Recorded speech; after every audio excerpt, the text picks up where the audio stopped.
The FINS initiative is about more than just addressing immediate financing needs. It is about building long-term resilience and capacity. By embedding financing experts, the Financing for Small Island Developing States Initiative, or FINS, it is a pilot initiative from UN DESA supporting 4 countries, Fiji, Dominican Republic, Seychelles, and Vanuatu. This week we are here in Fiji to do the INFF training workshop. The aim is to help the Fiji Ministry of Finance and Government achieve their National Development Plan, which they recently launched. The initiative is a very important initiative because it does help developing countries in the Pacific and small island development states such as Fiji to actually learn about what the integrated national financing framework is all about.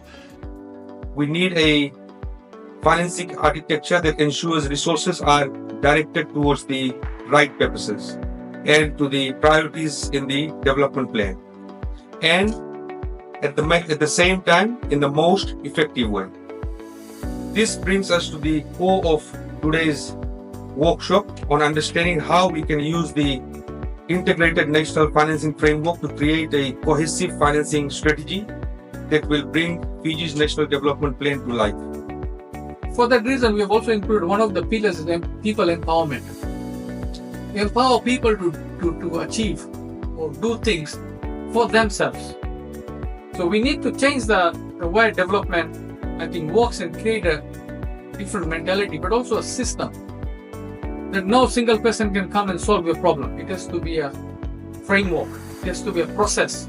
When we say we need financing, we also need to have proper proposals, proper financing strategies into identifying what are some of the areas of needs that we need to finance. Some may be on collaborative efficiencies, some may be on areas where we need greater involvement from communities, from public sector, from private sector, but there are many areas that we need to identify on how or what are the exact resources that we need in order to achieve our targets. And I think INFF greatly assists by developing that strategy. And once we have that strategy, we can go easily with our development partners, with our private sector, in order to implement many things that are outlined in the National Development Plan.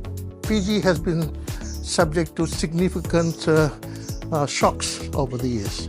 We have had economic shocks, we have pandemics, and all that has affected the economy, the sustainability of the economy, to be able to raise the revenue to develop our country. So that's why we need to have a diversified economy. So we look at the FINS involvement is very timely because at the moment the government of Fiji is having to deal with paying off a high debt.